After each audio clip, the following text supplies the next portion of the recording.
about you. Okay. Thank you for that introduction. A couple things. I wasn't written up in Glamour and New Yorker. I think there are many Susan Shapiros, so it can get very confusing. But just for the record, I have written probably over 20 books. I don't even count how many I've written, but I'd like to share a little bit about myself and tell you what I'm hoping to get from this session. I am married for 52 years, so I'm older than probably every one of you. Definitely older, but married longer than you were probably born. But I am married. I have 2 kids and 5 grandchildren. And we have a foster son as well. And I have worked in close to 30 countries. I've done a lot of work in Romania, and I think Romania is definitely on my list of number 1. What was really strange is my family always told me that we were from Russia, Ukraine, and then I did an ancestry.com and it was all Romania. So it was really bizarre to my entire family. So I am part of your blood group. So I was thrilled because I have felt a connection to the soil when I go there, to the people and everything. So that's my work has been in health, education, mindfulness, resilience, but it's really been more in writing and communication than anything else.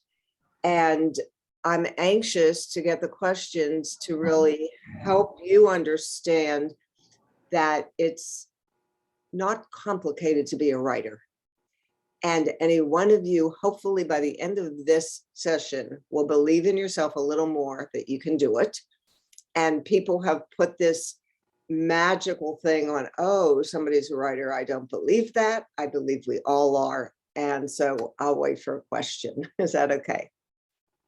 Yeah, sure. So let's get started. Our first question would be, why did you choose your career and what pushed you into pursuing it? That's a good question. I started and majored in political science. Then my mother told me I had to be a teacher. And in those days, you listen to your parents in a different way than we do today. So I thought, okay, I went into education. And I then realized that I was really passionate about people's behavior. And I would observe behavior way early on. And I would also be very reflective of my own. When I got a master's degree in education, and I was going to go for a PhD, and there was nothing that I saw that fit my needs. So I started taking courses in what I was drawn to. And I took enough courses for a PhD, but I had it was no specialty. But what I did was I developed a lot of reflection about myself in those courses. And what I realized is that I believe that we have to take responsibility for our own health and our own lives. And that has been a driving force inside of me my whole life. So when early on, I got married, I got married when I was in my early 20s. It's not like that in the United States today. I think Romania even, I was like 22. And I had kids. And when the kids were in elementary school, I started to notice that I did not like the foods that they were eating. McDonald's was coming into play. Kids were eating a lot, drinking a lot of Coke. And I, with a friend, started to develop a program in our kids' elementary school, having kids look at the foods they were eating And we took sugar, salt, and fat, and we created a program in the elementary school where kids measured the amount of sugar, teaspoons of sugar they were eating in a day. We would bring the sugar to the school, and we would give them papers of how many teaspoons in certain foods. And we started to recognize that kids were consuming 90 teaspoons of sugar a day. I mean, it was like this high. It was unbelievable. Then we did it with fat, and we did it with salt. And my friend Joan and I developed a program that went into the schools, getting kids to recognize that they have a choice. And they would measure out how many teaspoons of sugar they were eating in a day. And we said, now, if you want to eliminate, could you imagine what could you do to eliminate a couple teaspoons of sugar a day? Take responsibility for what you're eating and take out the sugar. So they would take a Coke away. And so they would take out 7 teaspoons of sugar. And I realized how impactful this was, because I was teaching not health education, but decision-making and responsibility. To let you know, we were both fired because we got the superintendent of the school got a letter from Chocolate Manufacturers Association out of Chicago, and I was in Pennsylvania, saying that everything we were saying about sugar was false, and it was okay for kids to be eating that much sugar. So the superintendent cut the program, and it was gone. I became more determined. We wrote a curriculum on nutrition, and long story, my husband and I went to Hungary to see what my husband had been studying communism in college, and he had graduated by this time, but he was fascinated with communism. So we decided to go to Hungary to see what a communist country was like. So we leave the kids with the parents and we go to Hungary. And in Hungary, we meet a man whose son, we asked his, came and lived with us. That's a long story, but we got Andy, sneaked him this was during communism. We got Andy out of Hungary. It's a story unto itself, but, and Andy came and lived with us. And I realized when Andy, who was in 7th grade, okay, I realized that Andy knew nothing about nutrition.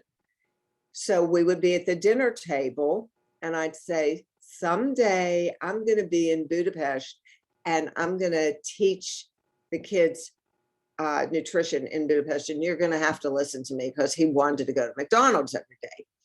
So long story short, Gabor, who was his father, calls me one day and says, the American ambassador's wife to Hungary is a nutritionist. I write her, I send her my curriculum and said, the kids in Hungary need nutrition. Andy's now back home, and I get a phone call that a foundation, the Soros Foundation, was interested in what I was doing. But the woman on the phone said, how can you think of doing nutrition in a country that doesn't have the food? And she wasn't really nice about it. But I said, it's not only about nutrition, it's about teaching kids how to take responsibility for their own health. And if it's making a choice of an apple or a piece of candy, they can still make a choice. So the foundation was interested in what I was doing. And I started to go to Hungary, and I started teaching in Hungary. And it became my life's work. And along with the nutrition and the smoking prevention, I had to do a lot of writing. I had to write anything I did, I had to write. So if I was giving trainings, I had to write the trainings. I had to write the curriculum. The foundation did not want copyright issues, so it had to be my writing. So I was thrown into a situation that became huge. I ended up developing programs in 27 countries and writing 8 or 9 curricula, and I just had to do it.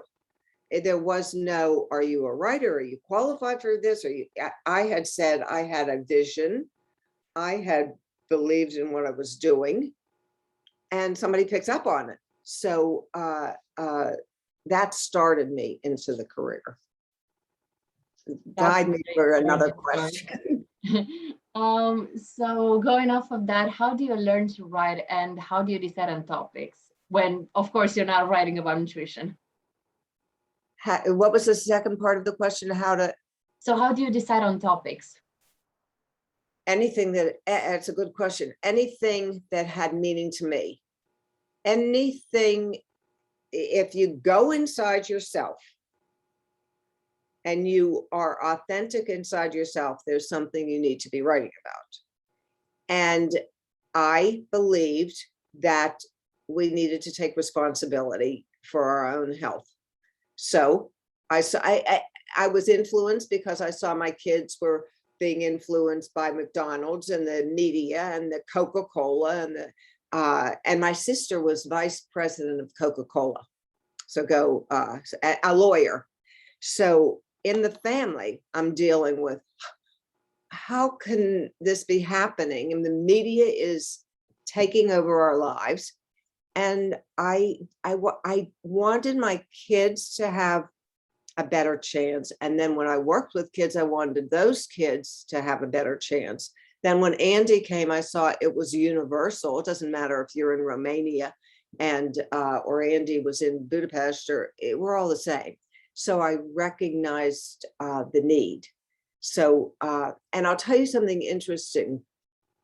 I worked with and became very friendly with 2 artists in Aradia. Okay, it's a real interesting story on how I met them, but Mickey and Marta Jakubowicz. Mickey died probably 5 or 6 years ago. Marta does sculpture and they live in Aradia. And Mickey's artwork was known around, I don't know if it still is, Romania, but now it's pretty global. And we visited them several times. And I remember saying to Mickey, he was an old soul, the kind of person that you think, if you believe in reincarnation, that he had many lives. He was just an incredible person. And I asked him one day, what makes your artwork so incredibly beautiful? And he said, the more you go inside yourself, no matter what you are doing, the more authentic you are, the better your work will be. He said, so don't be afraid to go deeper and deeper, because you'll get it. What we talked about that day was you get to a universal level where we're all the same. We may have different values up top.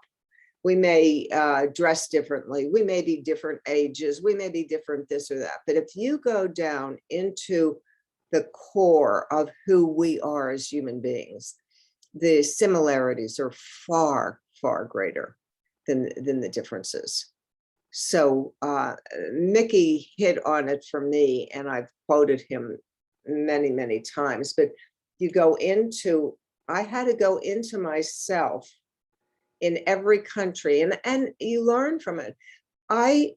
People asked me, how did you work in so many different countries? The cultures are all different. And I remember I would go into a country thinking this time it's going to be different. I went to Kyrgyzstan and I gave a workshop for 60 men who had multiple wives. Okay. And no women allowed. And I thought this is going to be different. I've never usually, I mean, I had men in the workshop, but all men with multiple wives. By day, my workshops were 5 days. By the end of day 2, they were no different than my husband. By the end of day 3, the woman that I was doing the training with, we were laughing because we were giving them therapy on how they can not be jealous, how they can deal with their second wife who's jealous of the first wife and the issues that they face. And it was fascinating. And then I thought, okay, people are the same. Then I went to Mongolia, and I remember thinking, I walked in the room, I was the only Caucasian, and they're going to be different. They weren't. By the end of day 1, they were, we're all the same. So I don't know if that answers the question. Yeah, it's a great answer. Where does the inspiration come from? How do you find it? What do you do to have the inspiration to write about all these things? I think it has to have meaning to you. I think you have to understand yourself. So I am very emotionally driven, and I can feel emotions. I can feel whether somebody likes me, somebody doesn't like me, and I know what feels right. So it goes into that intuition inside of you on what feels right. And if you write from the perspective, let go of the judgment, am I good or am I not good? It doesn't matter. It is getting the core of who you are into the writing. I'll give you an example. My one sister is an attorney. Both the sisters are attorneys. The one's the Coca-Cola, the other one is the exact opposite. And she deals with abused children cases. The people that have been discarded from this world are the ones Margaret takes on. She doesn't make a lot of money. She never has. And she devotes her life to helping those that have been discarded. And then Margaret often gives me, what do I do about this one or that one? So Margaret called me one day and she said, there's a young man, and he was, as she said, I was his lawyer, and the judge wanted him to tell on his brother who had robbed a bank. And this kid, let's say his name is Jim. Jim did not want to tell on his brother. Jim was 14 years old, and his brother was his idol. So he didn't, and they put him in prison. This kid was in prison for 4 years. He got out of prison, got into drugs. He got into the street gangs in the United States. Awful life. Margaret, my sister, never gave up on Jim. So she believed in him. And she asked if I would talk with him. So I started talking, and he was just incredible. He's an incredible person. He's now 34 years old. And he said, can I write you? First, it was when he was in prison. He said, can I write you letters? I said, of course. He started writing me letters that I would get, and I was overwhelmed. The English, the spelling was, somebody would have failed him in school. The structure of the sentences was not right. The depth of what he was writing was so powerful that I said, you have to write your story. And he said, do you really believe in me? And I said, I believe in you. So I had him, this started when he was in prison, and he's now, today's 34 years old. About 2 months ago, he's now in a rehab. He's out of jail. He's doing a lot better. He wrote his story. He wrote a book. We are in the process now of taking it. It has language in there that you cannot publish.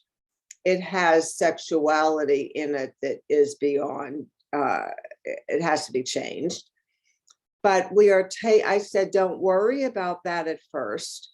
Write from your soul. And this person wrote his story in a way, I can't tell you how compelling. And we are now taking that document. It's in very rough draft.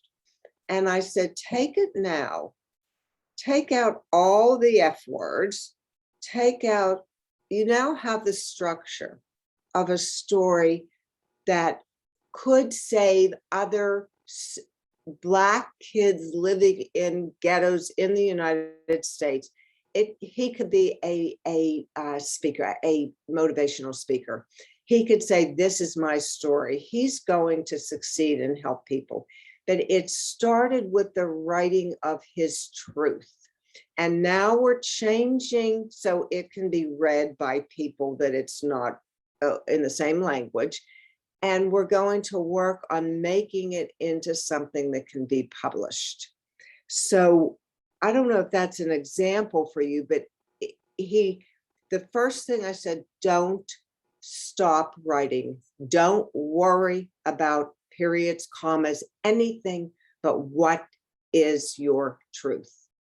And boy, it was incredible to read it. So that is an ongoing process that we're doing now. And I absolutely believe in him, but it's going to take time. But for any of you, if you haven't written, think of something that's important.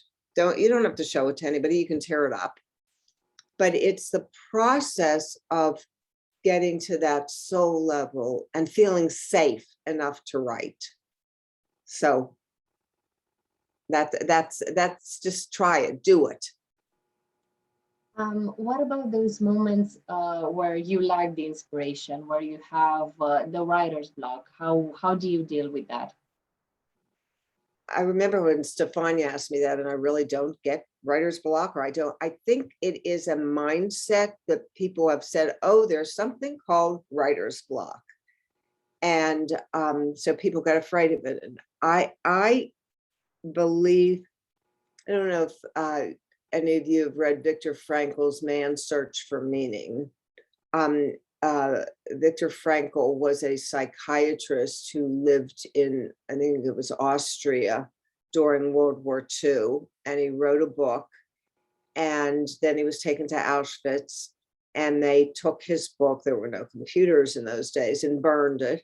And he was in Auschwitz for several years, and he observed behavior there. And he found that people, you can take everything away from a person, but you can't take away their attitude. And if a person has a purpose in life, no matter what that purpose is, they live longer. So if somebody was saving a crumb of bread to give to a bunkmate, that was their purpose, and they lived longer. So I believe it's in our minds, and writer's block, you can choose to use it or not. I do not. If I don't write, I don't write. I don't judge myself, and I believe in the process of my mind, and that I have the power. And at this point, I can share with you, Simona Bachu and I wrote a book called The Teacher Within. And in writing the book, I'll tell you how it was written, because this could be interesting to you too. Simona had asked me, Simona is the founder of Transylvania College. And Simona asked me about 7 years ago, would I write a book on mindfulness? The teachers, she wanted the teachers to gain the skills of mindfulness. And I tried writing it, and I would come to Romania, and the teachers would say, we don't have time to do this. And so I'd go home and I'd rewrite. And then I'd send it. And no. It was always something that it wasn't right. So I then was in Romania with my daughter. And we were just there for a couple of days. We had gone to Hungary. And then we came to Cluj. And I said to Simona, let's sit down and let's spend 3 hours and let's see if we can develop a framework for this book. And we decided we were going to write it together. So that was going to be a different thing. So she's Romanian, I'm English, we're going to write this book together. So I said, let's frame it and choose 4 levels. And I said, let's go one step further. Let's create 1 word for each level and see what we come out after 3 hours with something that is a framework of a book that we both are in agreement on. So we started on that premise, and we started with the first one we thought is awareness. Before you do anything, be aware of who you are. So that was pretty easy. We discussed what awareness meant. It was going within. It was recognizing who you are as a person. The second level, we said, okay, once you're aware, where do you move from there? And that one took us the longest. We finally came up with the word recognition, that once you are aware of who you are, you recognize your thoughts and your emotions. You're more aware, what am I feeling right now? Well, I'm feeling excited to talk with you. I'm more aware of my thoughts and my emotions, but I recognize the power I have over choosing those emotions and thoughts. So I have to first become aware. Next, I recognize my own power over my thoughts and emotions. And then the third level, I take action. Now I'm ready to take action. And that action leads to transformation. So we struggled with this, and we finally got ARAT, awareness, recognition, action, transformation. And Simona goes, oh my goodness, that spells the Romanian word arat. And she described how the farmer puts the seeds into the ground, plants the seeds, and it's like the cycle of life. And we knew then that it was right. It was connecting. Imagine we sat there, an American woman, a Romanian woman, and we created in English a Romanian word. And arat has become our theme. So in writing, and you can take it with anything you're doing, in writing, become aware of who you are. That's what I was saying in the beginning, become aware, who am I? What's important to me? Recognize the power you have within over who you are and your thoughts and emotions. You can accept them. You can say, I don't like them. I want to change them. It's who you are and what you recognize. And then you follow it with action and then transformation. And that's what happened with me in the program. I was aware that something was wrong in the eating habits of people in the United States, and it hasn't changed since then. I recognized my thoughts and emotions. I needed to do something. I couldn't sit back and just do nothing and let the media and the world. I had to try to do something. I took action. That transformed me. So when I started it at that school with my kids, that transformed me. That when Andy came, I was more prepared. Even though I was fired, it gave me an incentive to move on. So I think that a writer's block or your mindset, it's your choice.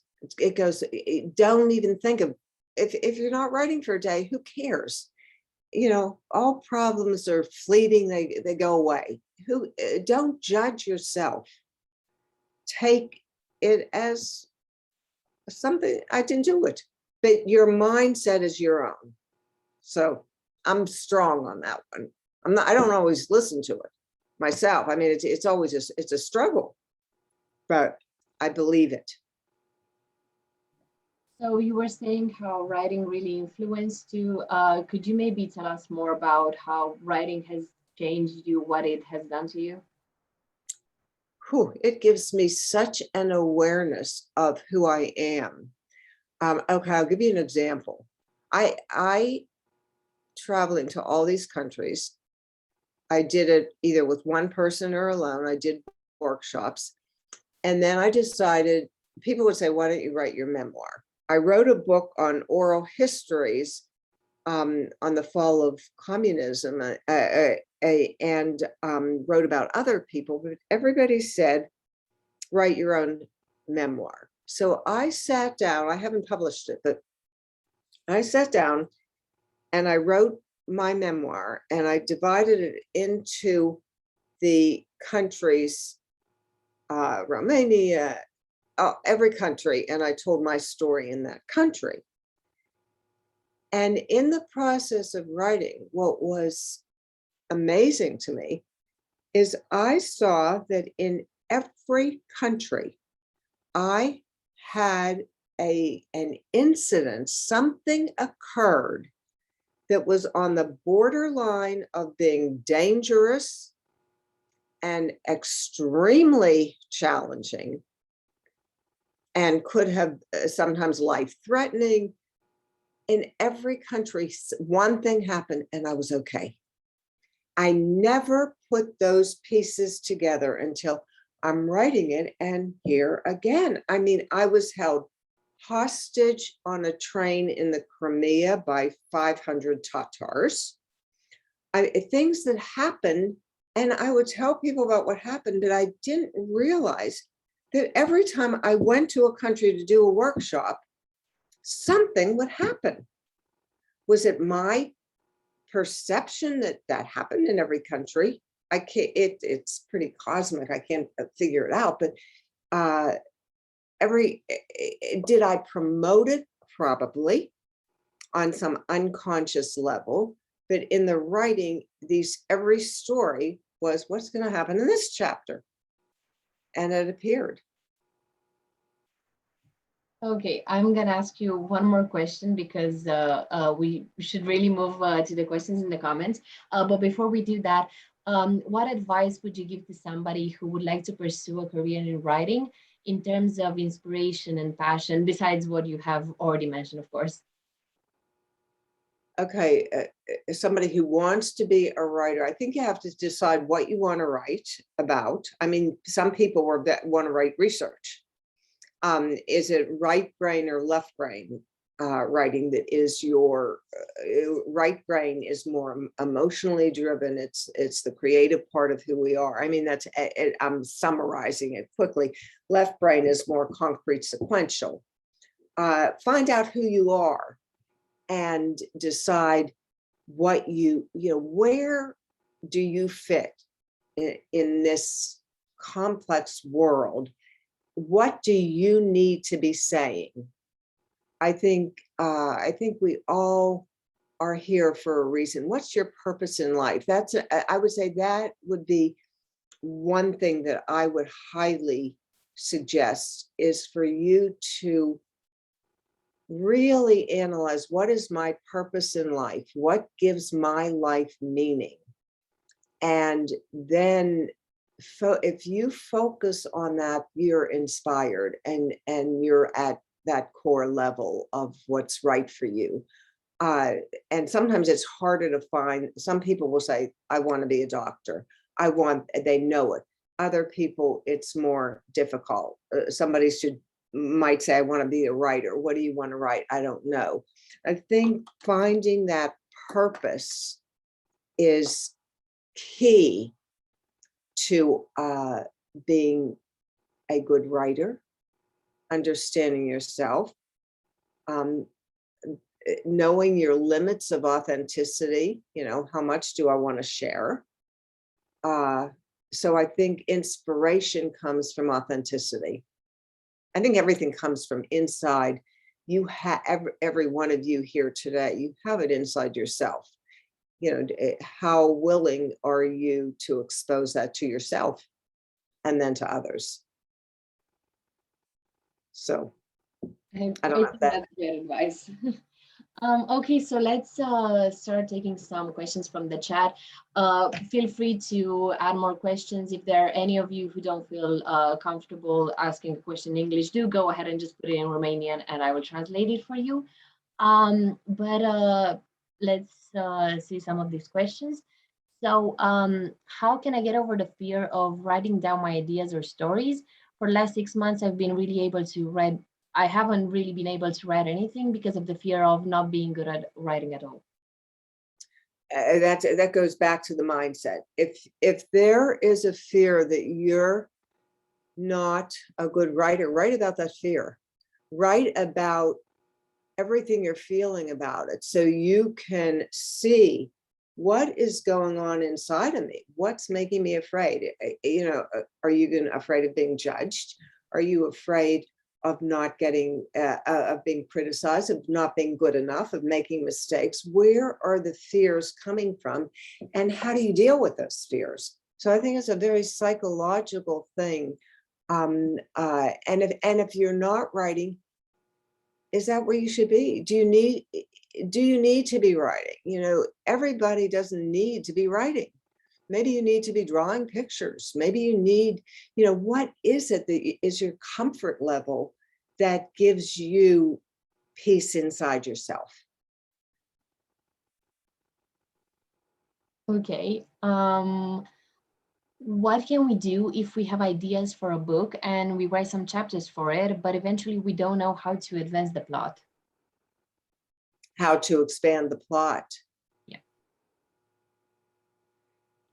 That would be working on the creativity level within you. How can I expand my mind to think of ideas? It sounds like you're stuck on the ideas on how to bring it together. So you might ask a colleague to have a conversation to expand, get outside the box, expand your thinking. I often find that I can find the connections, commonalities.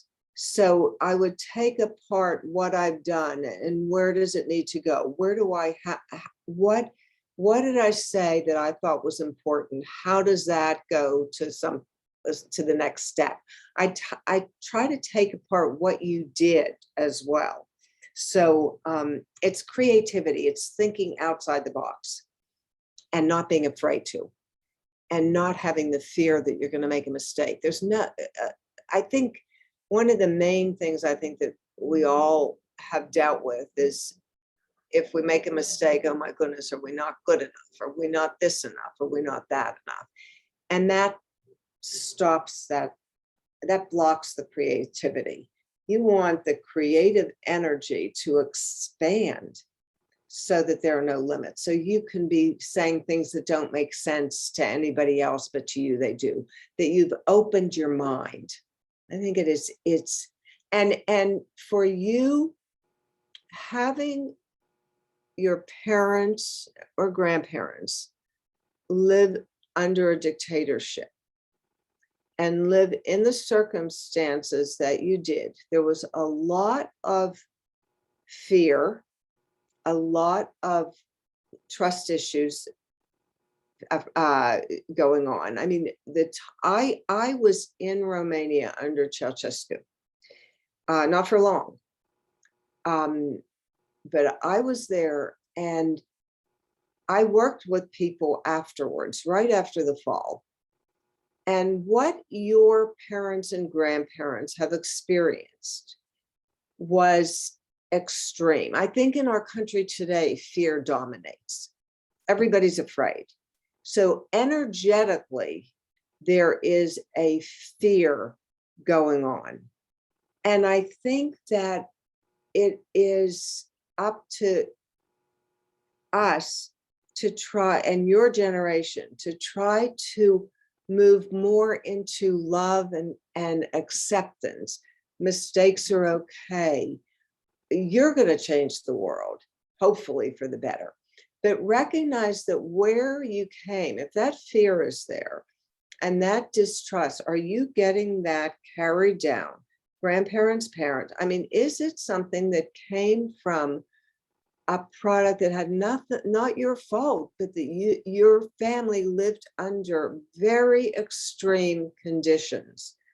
I sometimes think that that is minimized. There's a lot, and I'm in mental well-being now. I'm doing a lot with mental well-being and trauma.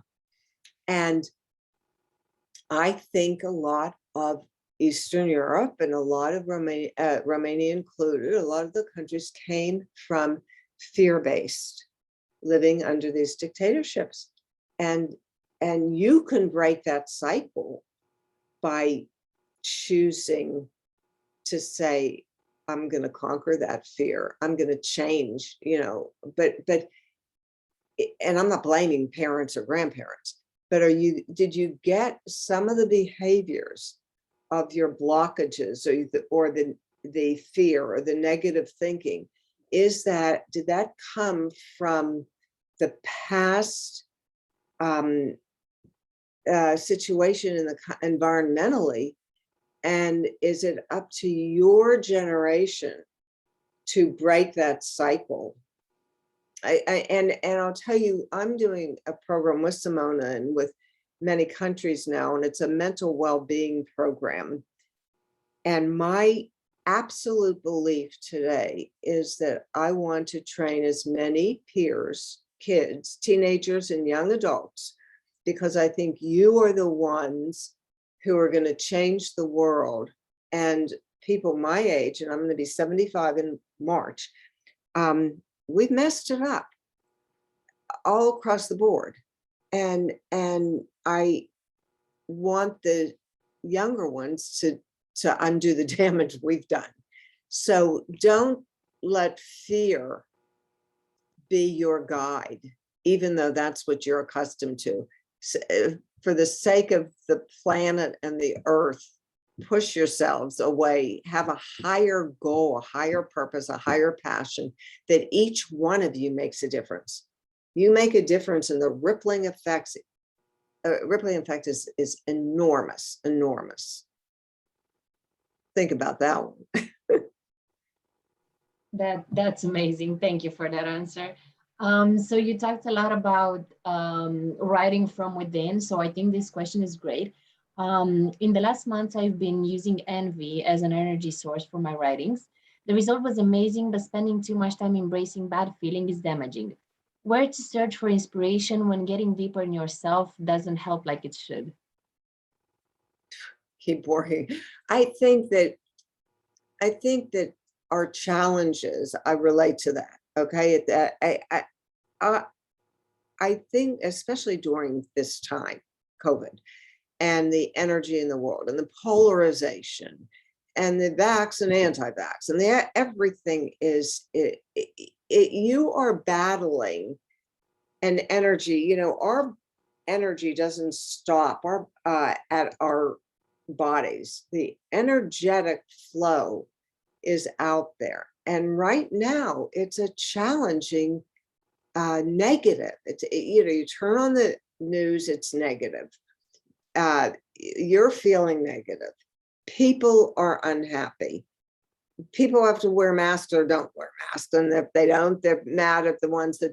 I mean, everybody's dealing with stuff, and so you are not alone in the energetic level. I believe that the energetic level in this world today is fear-based. I believe the only way we can change it is to consciously force ourselves to love more, love ourselves more, is to look at each of you and not judge one another. And let me tell you about, I just recently finished a book, 6 Feet Apart. And I'd like to share that story with you because I think it's an important one. Right before COVID, our son, who is a professor and teaches emotions and negotiation at Harvard, and Danny called me. I'm really, really close with him. And Dan called me one day and said, Noah, his oldest son, who was at 14 at the time, soccer player and academically not a good writer. He said, Noah told me tonight that he wanted to write a book on emotions. Will you write a book with him? So I talked to Noah, and Noah said, Nana, I'd like to write a book. He'd never written anything before. I'd like to write a book on emotions. Can we get it done in a week? Oh, okay. So Noah and I started talking, and I said, what emotions? And I started seeing that he was interested in talking about it. He lived with it. Danny's work is on negotiation, but it's on emotions and identity in the negotiation process. So he came from probably too much emotion talk with his dad. So Noah and I started on this book, and COVID came. And one, COVID came. Two, Noah was 14 and he was done with me. After probably 5 sessions, he said, I didn't get the page written today. I could tell I was losing him. So I decided to get other teens together. So I called a friend of mine and I said, who do you have? She gave me her granddaughter. We then got a team of 7 more students. So we had a team of 8. And it wasn't just Noah writing this book. We got 8 kids to write the book together.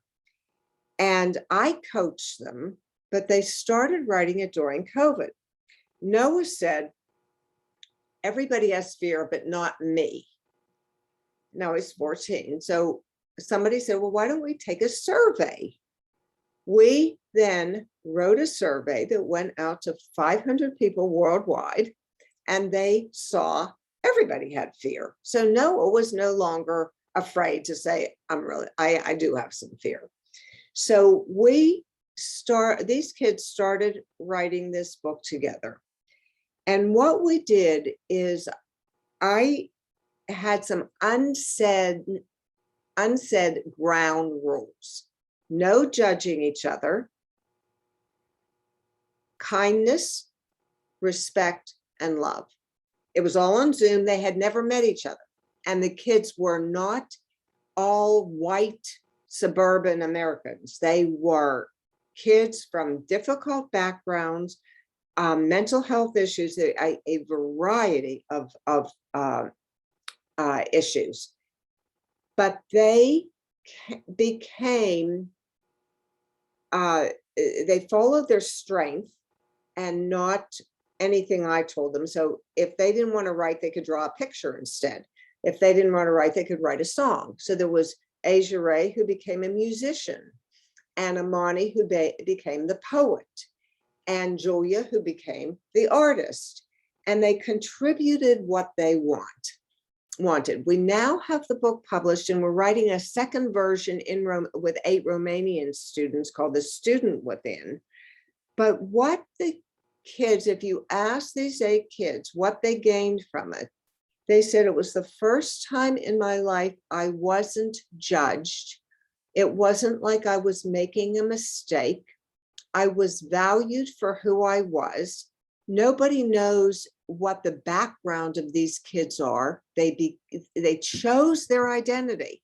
So Asia Ray was the musician, and she felt so good being the musician. It was an incredible opportunity. And Edie became the leader of the group. And Edie said just yesterday at a meeting we had in a school, telling about 6 Feet Apart, the teacher said, what was the best part of it? She said, I wasn't judged. Nobody judged. If somebody didn't show up for one of the Zoom calls, we didn't judge. If somebody didn't write what they said they were going to, we didn't judge. If somebody gave us a picture, we didn't say it's not good enough. She said, I never in my life had that feeling.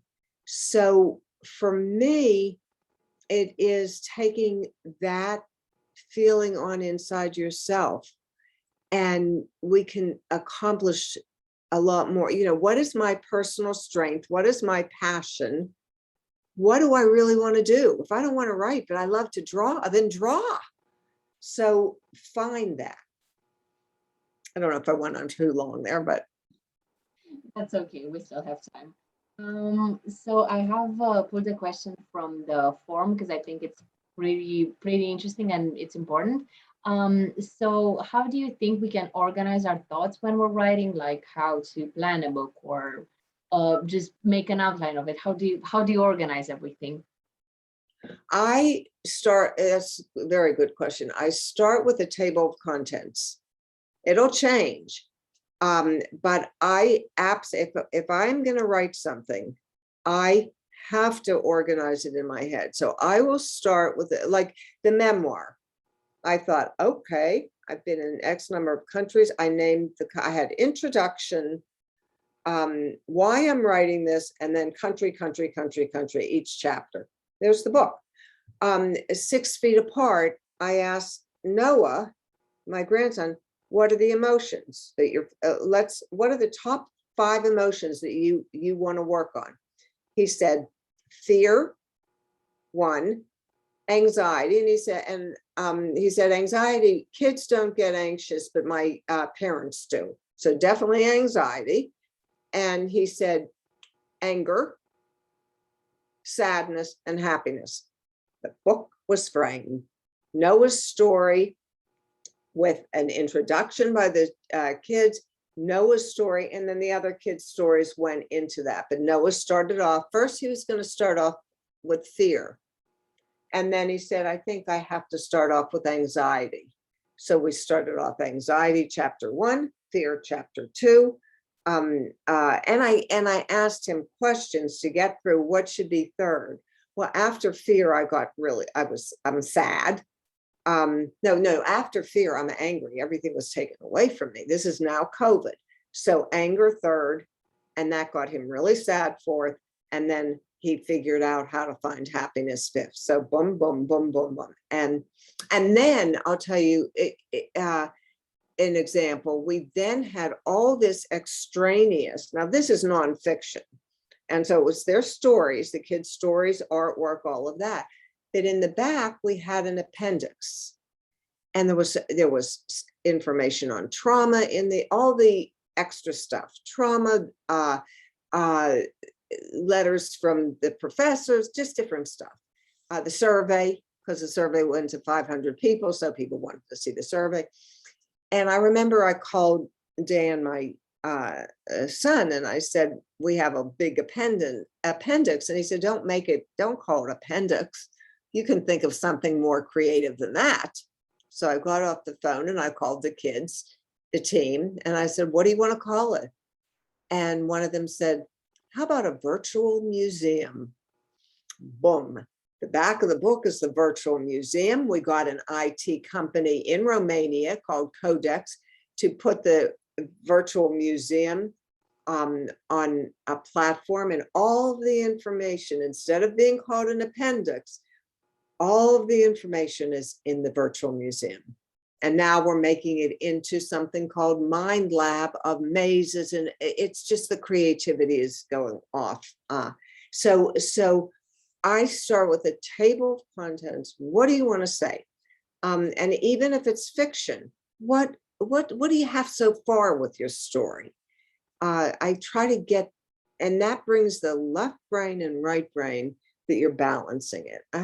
But that's the way I do it, table of contents. Okay, I think that's great. I found another question from the forum, which I think is really sweet and relatable. So it says, how can you write without ending up with the cliche love story? Without love stories. I mean, not love stories, but without making it really cliche. You go back to you write about, I'm thinking that I'll give you an example. I'll give you an example of a story. I was writing about Hungary.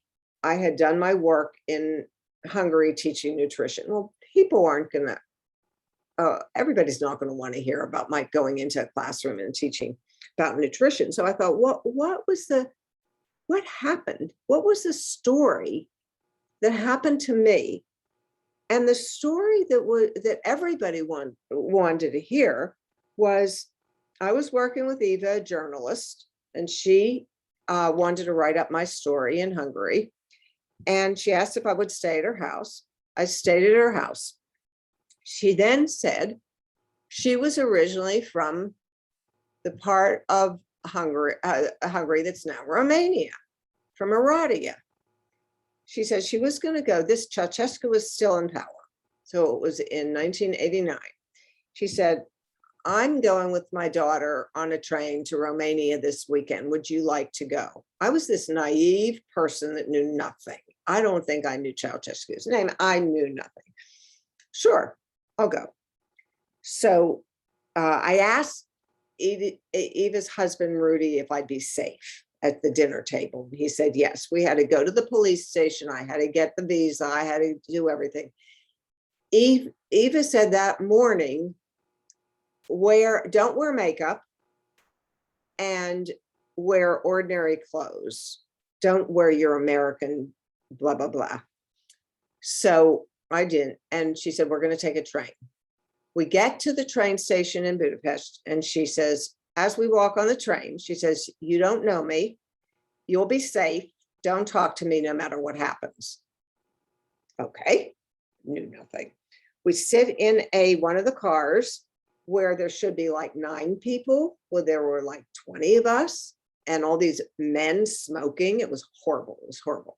And I sat down, and we come to the Hungarian border, and they sign my passport, no problem. We go into Romania, and the train stops. They ask for our passports, and they come back in, these 2 soldiers with their guns and their dogs and their everything else, and they go, Americana. I got that word. Up. They drag me up. They take a little screwdriver. They unscrew my seat to see if I was smuggling anything into the country. They drag me out onto the platform, and they tell me they need, I think it was $20 a day from me. And Eva said, bring $100 bill. So I had $100 bill, and they needed $60. They said, you have to be checked out in Bucharest. You're going to stand here with the guns and the dogs, and the people screaming on the train that they were mad at me because I'm the American holding up the train. I stood there for hours outside in the cold. They had my passport, and I didn't know what was going on. And they finally came back. They gave me my money. They gave me the $40 back, and they gave me my passport. We get on the train, and we go to Oradea. We get off the train in the middle of the night, and there is Mickey and Marta, the ones I told you about before, waiting at the train station on their rusty bicycles. And Eva and Fanny smuggled food and medicine into people into Oradea, while I was the distraction at the border. Fanny was 8 years old. She had a backpack. Eva had a backpack. And Eva knew. And then when we got to Oradea, we weren't allowed in the hotels. You weren't allowed to be on the street. It was right before the revolution. You weren't allowed. It was a curfew, so we weren't allowed to be on the street. And yet nobody would take us into the hotels because I was an American. So Eva finally said, don't say a word. Don't open your mouth, pretend you're deaf. And they didn't want to hear that I was an American. And she paid off somebody and we stayed there. And that's when I met Marta and Nikki.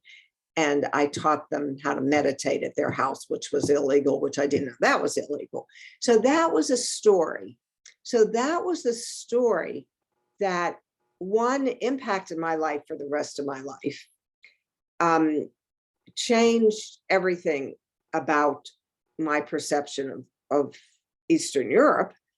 And that had more depth. So the nutrition, even though the nutrition and what I was doing was the soul level of my work, the stories and the incidents that happened gave it tells about what Ceausescu was, what it was like. I saw the women without the food on the streets. I saw it. I came home and called the newspaper, and I had a story in the newspaper about what went on in Romania before the revolution. So I think it's finding not only what the story has to go beyond you sometimes. I mean, this one was me, but it was also a message. So it might have been an easier one to diagnose, but something in your lives happens for a reason. What is that reason? And follow it. I don't know if that helps you, but it's the stories, and I could tell one after another, but the stories that you would want to hear are the ones that give you some information, tell you something about me, but also something about you know, so I'm choosing the Romanian one now because you're from Romania. Would the one, if I were talking to people from Ukraine, you know, what's needed, what do they need to hear? You know, they might want to know about the story with the Tatars in the middle of Ukraine, you know, so I think it's being aware, recognizing what you can do and taking action on that. So I'm back to a rut. That was a great answer. We have a more practical question as well. So how can we actually publish a book? Like, how do you go through the whole process of finding a publishing house and going through the whole process of it? How does that actually work? Well, the world's changing greatly. When I wrote The Curtain Rises, Oral Histories of the Fall of Communism in Eastern Europe, people would write to publishing houses, and you would write, and most people weren't published. It was very hard to be published. So there's the publishing world, and I'm in both worlds because my son publishes with Random Penguin, Random House in Penguin, and he publishes books that are translated in 30 languages. So he deals with a big publishing house because he's a professor at Harvard. He gets he can get an advance. So most people wouldn't get, you know, they'll pay him something to write the book. Sometimes he does that, sometimes he doesn't. So it is the publishing houses of the big books that are the best sellers. That's the traditional way, and that's hard to get published there. It's hard to be published by a publishing house. You have to have something very, very needed, very on target, or you have to have a name for yourself. That's a hard road. I don't discount it, but we're moving in directions today with social media that you can self-publish. You have to have some money to do that, but not a lot. With 6 Feet Apart, we got it published. At first, we were going to get it published, self-published in the United States to be used in schools around the world. The publishing costs in the United States, let's say, would have been $15,000 to $20,000 for the product we wanted for 100 copies. In Romania, we got it published. It was a fraction of that. We got, because there, so we gave Romania the business and we published it there, but we still had to ship it here. So it's a complicated answer on that. How do you get published? I think unless you are so serious and you have something that is so polished, a publishing house, that's another level. That's like a totally another level of publishing. I think it's more limiting, but you certainly could do it. And if you have something that you think should be published, you go for it. You go and you research it online. You find the publishing house that makes it, that has the need and publishes those kind of books that you're going to write. You have to research it. You have to research it like you would a PhD. What am I writing? What are the publishing houses across the United States or the world that would want this book? Why would they want it? What books have they? So that takes a lot of time. I've done that. It takes a lot of time. Self-publishing is easier and it is becoming more popular. More people aren't judging. You can get a book published and do well with it if it's not with a publishing house. And the publishing houses, what you make on the publishing of, if you self-publish a book, let's say, because I've written book, I'm also writing a lot of books with law enforcement on mental and spiritual health for law enforcement. That's a whole nother field that I'm in. But the law enforcement psychologist, the police psychologist that I'm working with, self-publishes the book. So let's say you have a book that we publish, let's just say $20. Let's say it takes $20 to get it printed. And let's say we're going to sell it for $40. So let's just say we double that. So we sell it for $40. If you go to a publishing house, and we have to pay the $20 to get it printed, but we have $20 profit. But if you go to a publishing house, you get royalties. And I'll give you an example. I published the book with a publishing house called The Curtain Rises. They sell the book for $40. I get $4 a book. Okay. They make a fortune. They've gotten The Curtain Rises into libraries across the world. Okay. So every library gets this copy of The Curtain Rises. The publishing house is making a fortune. I get $100 a year, something like that. So publishing, you have to, it's a far greater risk. And I think that's why people are starting to self-publish. Peter and I, the law enforcement person, we're self-publishing, and we know what we're going to get. We know how much we're putting in, and we know what we're going to get. So I wouldn't dismiss the self-publishing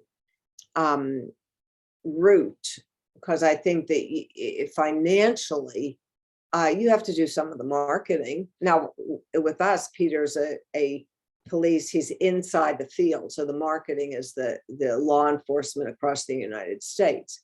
With the Teacher Within, it's self-published. Simona, it's teachers across Romania and the United States. It's a field that we're in.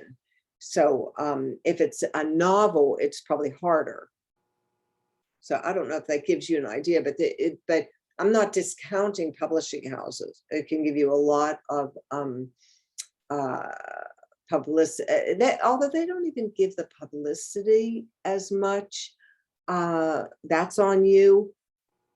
I think you research it carefully so that you're not spending your time figuring out to get famous when the quality of the writing is inside the soul, and what you're getting is the journey.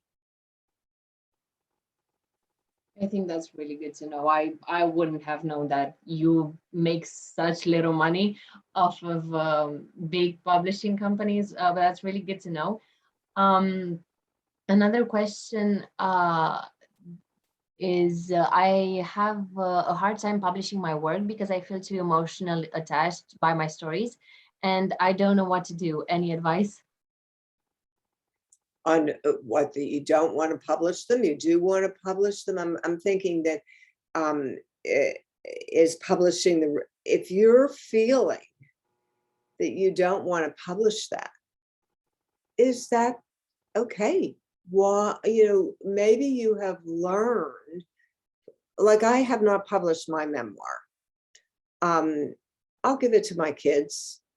I'll give it to my grandchildren when they're studying communism or whatever, if they want to read it.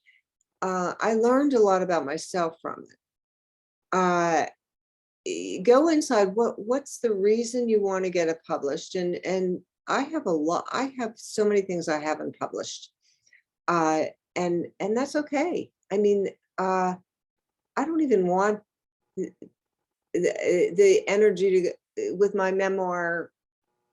I got enough out. Learned about myself. So I think it is public. If it doesn't feel right, go with your intuition. If it doesn't feel right, maybe you know more than what others are saying for you. And maybe it's not right for you to publish. Maybe it's just that's not where you're at. And that's okay. I think that's really good advice. I think we're gonna maybe take one or two more questions. We have one more here. What does literally success look like to you? Literary success. Yeah. Good, good, good. These are great questions. I'm thinking what books I'm drawn to. It depends what you're drawn to. So I am drawn to books that are that when I read the book, I can gain something from the author's knowledge, but also gain something about myself. So I like to read a book that has that universal code of something that reaches me. If it reaches me, it's going to reach other people. So something that is literally, and I read a lot. Especially COVID. I mean, that has been my um, lifeline. I go back and forth too. I read spiritual books. I read historical fiction, and I read books on in my field, mental well-being. So I think I think it's what you do with what you've read too. I read one book that had affirmations, 365 affirmations that you read one a day. And I read it 4 years in a row. And then I decided to take that book and memorize the affirmations. So I now have 365 affirmations in my head that is my meditation daily, based on a book that I've read 5 times. And the 5th time every day I memorize. So I could say to you 365 affirmations. So anytime anything happens to me that I don't know how to deal with, I go through 300. I have affirmations in my head that help guide me. So that's through reading a book that the first time I read it, then the second I was drawn to it again. The third time it was okay. Finally, what can I do with it? So I think creatively, and it took a year to memorize, read it, memorize, and so I think literary success is unto the needs of the reader. Okay, we're gonna take uh, two more questions. There is one that asks the name of the book that you just mentioned. I knew you were going to ask that. Course in Miracles. and it's based on love. It's a spiritual book. It could be Christian based, but I think it's more universal. But it is based on love and fear, and it's you read one page a day, and it brings you to a level of a deep awareness. But it took me memorizing the affirmations and it's still a process, but it's called Course in Miracles. So there you can read tons of it online. There's many about it. It's called Course in Miracles. And there's 3 parts to it. And the middle part is the 365 pages. The beginning is a philosophical discussion that is so intense that you probably can't understand much of it. And the last is how teachers teach it, but it's that middle part that is 365 days. Okay, thank you. I really look forward to reading that book. Also, kind of going off of that, what books do you think inspired you the most and had the biggest impact on you? Probably Man's Search for Meaning by Viktor Frankl. Probably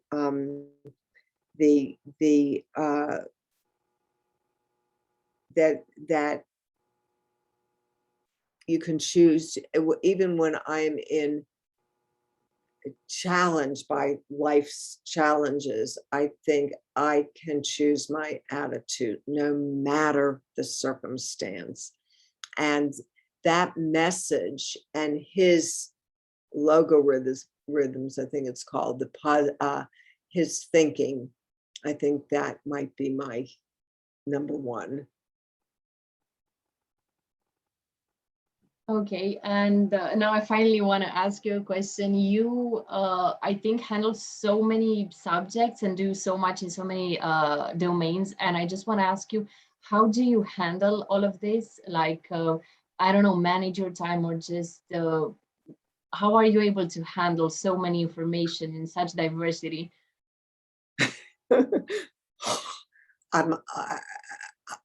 It's hard. It's not. I am creative, so I'm out there, and it can be challenging. It can be challenging. How do I handle it? I breathe. I do mindfulness. I choose. There's a theme to all of it. And I'll tell you quickly with Peter, the law enforcement. I never met a police officer in my life before.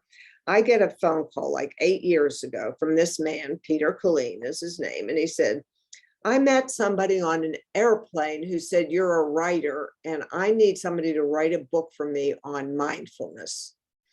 And I was writing The Teacher Within with Simone at the time. I said, I can't write 2 books at the same time. He calls me and he said, thank you. Calls me back a couple of weeks later. Will you reconsider? No. He calls me back again. He said, would you have coffee with me? I said, okay. So I meet Peter in downtown DC where I live, and I have coffee with Peter, and he tells me his story. Peter was a police officer, and he had an incident where he got PTSD. He was a rookie, and they were putting him out that he could die. They thought there were some bombs, and he got PTSD. Peter leaves the police force and becomes a Franciscan friar, a priest. And he lives as a priest for 8 years in a convent. And he has a spiritual awakening after 8 years to go back to the police and heal the police. Now, we have problems in the United States with police killing Black kids, Black boys in neighborhoods. He tells me that story, and my thought was, he's coming from the position of a law enforcement police officer wanting to heal police. I want fewer Black boys killed.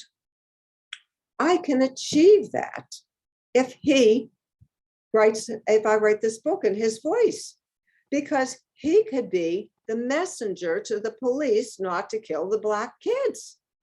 So I chose to write. I found that commonality with Peter. We have written 5 books together. I write the books in his voice. We just wrote one for first responders, the ones who are first on the scene for COVID, police officers and for people first on the scene, first responders. And it's on mental and spiritual health. I find the commonality no matter what I'm doing that draws me into it. So in this case, I couldn't bear hearing one more Black kid being shot by a cop. Peter comes along and I thought, that's my message. He's the messenger for me to help. How am I going to help I'm not going to go into these areas that are unsafe with guns, that it's crazy in this country. And what can I do? But I can have Peter do it. So figure out where your connections are that give you that permission.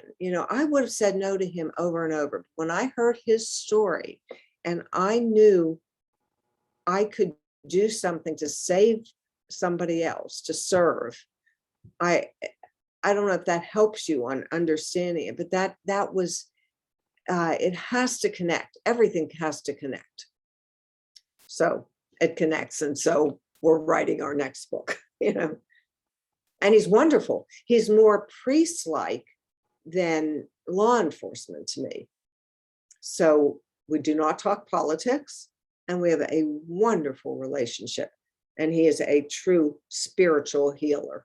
So that's the story of challenges or whatever, connected to what's important to you. I think that was a great way to put it. Thank you. And with that, I think we're going to end it here because it's already 7:30. So I'm going to start wrapping this up. I want to thank you again, Susan, so much for your participation and for everything that you have shared with us this evening. I'm sure that this was useful to everyone present. And going off of that, I want to thank everyone present here tonight. We always appreciate you coming to our events and supporting us constantly. We're doing this for you, and it's always a huge pleasure to see so many people influenced by what we do. So thank you. And of course, thank you, the Hertine team content, for making the amazing descriptions for the posts on Instagram, design, as always, amazing visuals, blog, my team, my girls, the amazing press communicate, and of course the PR and HR team, which we couldn't have done this without you. Once again, I gotta do a bit of promotion. If you don't follow us yet, Instagram, Facebook, LinkedIn, TikTok, YouTube, our website, I'm going to now leave you in the chat our blog, so you can see there all of our socials. And you can also see, of course, all of our articles. So you can go and check that out. As always, if you do want to support us a bit further, don't be shy to head out to our Patreon and give us a small donation. And with that being said, by the end of this week, you will receive a feedback form so we can adapt this biannual event to your preferences. I hope you enjoyed tonight's discussion and have a great rest of the evening. And I do hope to see you in the rest of our webinars. And Susan, if you want to leave us with a final word, an advice, anything. Just love more, open your hearts. And anybody who wants to write me or be in touch with me, I'd love it. Don't stop writing. But it's been a wonderful pleasure. I hope this has helped. I hope I didn't go on too long, and blessings to you all. Thank you. Thank you so much. And everyone have a great night, and we hope to see you at the rest of the webinars. And you can give them my email address. Email me. Yeah, sure. We're gonna leave it for you guys on our story. So you guys can always contact Susan. I'd love to hear your comments or anything that would dealing with, feeling. I really appreciate this time. It was wonderful. Thank you. Thank you. And for all the information that you gave us and for you opening us up to us and giving us the opportunity to talk to you and get your help. So thank you for that. Thank you. Okay, everyone have a good night. And thank you so much for being here. Bye-bye.